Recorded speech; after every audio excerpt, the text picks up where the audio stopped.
নতুন আশা, নতুন স্বপ্ন সবকিছু নিয়ে এই জীবন অতিবাহিত হচ্ছে। তো আজকের ভিডিওতে নতুন কিছু পথ চলার শুরু নিয়ে কিছু মুহূর্ত থাকবে, যেটি আপনারা সাথে থাকলেই দেখতে পাবেন। সো হ্যালো এভরিওয়ান, আসসালামু আলাইকুম। আশা করি সবাই খুব ভালো আছেন, সুস্থ আছেন। আর প্রথমে দেখিয়ে দিচ্ছি আমাদের ফুলের বাগানে নতুন একটি ফুল ফুটেছে। তবে এই ফুলটার নাম আসলে আমি জানি না, কিন্তু ফুলটা এত এত কিউট যেটা বলার বাহিরে। তবে আপনারা যদি কেউ নামটা জেনে থাকেন তাহলে আমাকে কমেন্ট করে জানাতে পারেন। তো সকালবেলায় চলে গেলাম রান্নাবান্না করতে। রান্নাবান্না তো কমন কাজ, এটা তো করতেই হয়, তাই না? তো যাই হোক, আমি ভাত উঠিয়ে দিয়ে আর এদিকে আমি সব ধরনের সবজি সব কিছু কেটে কুটে নিছি, সব কিছু ধোয়া শেষ। আর এখানে কিছু মাছের ডিম আছে, এই মাছের ডিমগুলো ছিল কই মাছের ডিম। তবে কই মাছের ডিমগুলো খেতে অনেক অনেক মজার ছিল, যেটা আমার আগে জানা ছিল না। কারণ অনেক বড় বড় মাছের ডিমগুলো খেলে এত স্বাদ লাগে না, কিন্তু কই মাছের ডিমগুলো খেয়ে অনেক অনেক ভালো লাগছে। আর অনেক অনেক স্বাদও অন্যরকম একটা টেস্ট ছিল। তো যাই হোক, এখানে এক করে আমার রান্না হয়ে যাচ্ছে। আর এখানে কচুলতিগুলো আমি প্রথমে একটু জাস্ট ভাপ দিয়ে নেই। এটা আমার শাশুড়িমার থেকে শেখা। কারণ যদি গলা ধরে বা গলা চুলকায় তাহলে এই ভাপটা দেওয়ার ক্ষেত্রে গলাটা ধরে না। এরপর আমি ডিমগুলো ভেজে নিচ্ছি। আর ডিমগুলো আমি সবসময় এরকমই ভাজি। তবে আজকে ডিমটা ভেজে এত মজা পাইছি যেটা বলার বাইরে। যেমন খেতেও মজা ছিল, ভাজার ক্ষেত্রটাও খুব সহজ ছিল। এরপর আমি কচুলতিগুলো রান্না করে নিয়েছিলাম। আর কচুলতিটা খুব সিম্পলভাবেই রান্না করা হয়। আর এখানে কিছু তেল ছিল, যদিও ডিম ভাজায় এই ডিম ভাজার তেলগুলো আমি অন্য কোনো কিছুতে দিয়ে দেই।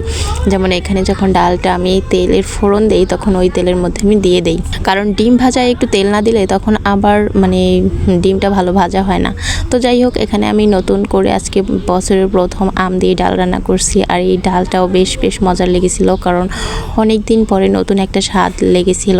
তো যাই হোক, এরপরে খাওয়া দাওয়া শেষ করে আমি থালাবাটিগুলো সব কিছু ধুয়ে নিয়েছিলাম। আর এখানে বেশ কিছু থালাবাটি ছিল, কারণ বাসায় মেহমানও ছিল। আর যাই হোক, দুপুরবেলা এখানে আমি চলে গেছি কিছু আম মাখাতে, যে এখানে কিছু পাকা আম নিয়েছিলাম। তো পাকা আমগুলো মিষ্টি ছিল, যার জন্য এখানে তেমন কিছু দেয়নি, শুধু একটু চিনি হালকা আর একটু লবণ দিয়ে আম মাখাগুলো করে নিয়েছিলাম। আর সবাইকে একটু একটু করে দিয়েছিলাম, যেহেতু অল্প ছিল। বাসায় সবাইকেই দেওয়া হয়েছে, কাউকে বাদ দেওয়া হয়নি। আর এখানে কিছু কাঁচা আম ছিল, তো এখানে আর কি হালকা চিনি, তারপর কাঁচা মরিচ, লবণ এগুলো দিয়ে আর কি মাখাইছিলাম। তো দুই ভাগে এরকম আর কি এক এক ভাগে আর কি সবাইকে দিয়েছিলাম। এরপরে চলে যাচ্ছি একটা নতুন কিছু পথ চলার, যে কথাটা বলেছিলাম প্রথমেই সেখানে। তো এখানে আমার বর একটা কফি শপ করতেছে। তো তার প্ল্যানেই আর কি কিছুটা অংশ হওয়া, গুছগাছের কিছুটা কাজে অংশ নিতে হচ্ছে, না হলে তো সব কিছু গুছগাছ করে পারতেছে না। যার জন্য এখানে আমি অ্যাড হয়েছি। আর এখানে কিছু ক্যাফে চেয়ার চলে আসছে, অর্ডার দেওয়া ছিল অনলাইন থেকে। কারণ আমাদের যে গ্রাম বা কোটালীপাড়া এখানে পাওয়া যায় নাই, যার জন্য অনলাইন থেকে অর্ডার দেওয়া হয়েছে। তো চেয়ারগুলো বেশ বেশ অনেক ভালো ছিল, বসে তো খুব আরাম লাগছিল। প্রথমে খোলার পরে আমি একটু বসে আরাম নিচ্ছিলাম, আর বসে আমি বলতেছিলাম না এগুলো তো বেশ ভালো, বসতেও খুব কমফোর্টেবল আর খুব আরাম পাবে। তো যাই হোক, এখানে যে কাঁচামালগুলো যে আইটেমগুলো থাকবে সেগুলো সব বাজার করছে। আর এখানে আমি সব কিছু গুছিয়ে দিচ্ছিলাম, যে গুছগাছ করে রাখলে কাজ করতেও সুবিধা হবে। তো জানি না এই পথ চলাটা সহজ হবে কিনা, তবে সবাই দোয়া করবেন যাতে পথ চলাটা সহজ হয় আর এই ব্যবসাটায় খুব হালালভাবে সাকসেসফুল হতে পারে। এখানে বিভিন্ন ধরনের কাপ পিরিসও কেনা হয়েছিল, এক একটা আইটেমের জন্য এক একটা ডেকোরেশন করা হবে, এক একটা আইটেমের জন্য এক এক রকম ইউনিক ইউনিক কাপ গ্লাস সব কিছু কেনা হয়েছে। এখানে গ্যাসের চুলা কেনা হয়েছে। তো সব কিছুই, তবে এখানে যে একা বিজনেসটা করতেছে তা কিন্তু না, কয়েকজন শেয়ারে আছে, ওর বন্ধু বান্ধব, তারপর বড় ভাইয়ারা কয়েকজনই শেয়ারে আছে।